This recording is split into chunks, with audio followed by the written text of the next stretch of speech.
ভারত সফরে এসে বাংলাদেশে ইসলামী সন্ত্রাস ও সংখ্যালঘু নির্যাতন নিয়ে উদ্বেগ প্রকাশ করেছিলেন মার্কিন গোয়েন্দা প্রধান তুলসী গাবার্ড। তার মন্তব্যে এবার তেলে বেগুনে জ্বলে উঠল ঢাকা। সোমবার রাতে এই ইস্যুতে পাল্টা বিবৃতি দিল ইউনূস সরকার, যেখানে তুলসীর মন্তব্যকে ভিত্তিহীন ও বিভ্রান্তিকর বলে পাল্টা তোপ দাগা হয়। আড়াই দিনের ভারত সফরে এসেছেন তুলসী।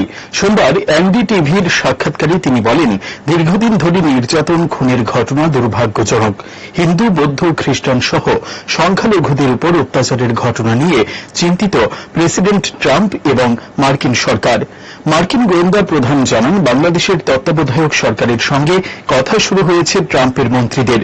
সাম্প্রতিক সময়ে ভারতের প্রতিবেশী দেশে ইসলামিক মৌলবাদের উত্থান প্রসঙ্গে তিনি বলেন, ইসলামপন্থী সন্ত্রাসবাদীদের হুমকি এবং বিভিন্ন জঙ্গি গোষ্ঠীর বিশ্বব্যাপী কার্যকলাপ একটাই আদর্শ এবং লক্ষ্যের দিকে পরিচালিত, তা হল ইসলামিক খিলাফত। এরপরই হুঁশিয়ারির সুরে তিনি বলেন, ইসলামিক মৌলবাদীদের চিহ্নিত করে তাদের বিচূর্ণ করতে বদ্ধপরিকর ডোনাল্ড ট্রাম্প। তুলসীর সেই মন্তব্যের পর সোমবারই পাল্টা বিবৃতি দেওয়া হয় ইউনূস সরকারের তরফে, যেখানে বলা হয়েছে, অত্যন্ত উদ্বেগ এবং দুঃখের সঙ্গে আমরা জানাচ্ছি, মার্কিন ডিএনআই প্রধান বাংলাদেশ সম্পর্কে যে মন্তব্য করেছেন তা বিভ্রান্তিকর এবং ভিত্তিহীন। তার মন্তব্য বাংলাদেশের ভাবমূর্তি এবং সুনামের জন্য ক্ষতিকর।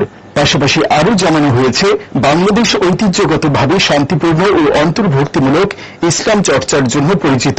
চরমপন্থা এবং সন্ত্রাসবাদের বিরুদ্ধে লড়াইয়ে বাংলাদেশ অসাধারণ অগ্রগতি অর্জন করেছে।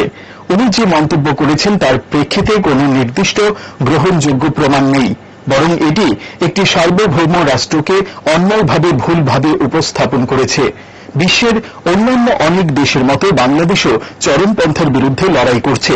আইন শৃঙ্খলা রক্ষা, সামাজিক সংস্কার ও আন্তর্জাতিক সহযোগিতার মাধ্যমে এইসব চ্যালেঞ্জ মোকাবিলা করছি আমরা। তবে মার্কিন গোয়েন্দা প্রধানের মন্তব্য ঢাকার তরফে খারিজ করা হলেও বাস্তব কিন্তু অন্য কথা বলছে। গত বছর জুলাই বিপ্লবের পর বাংলাদেশে সাম্প্রদায়িক হামলা লাগাম ছাড়া আকার নিয়েছে।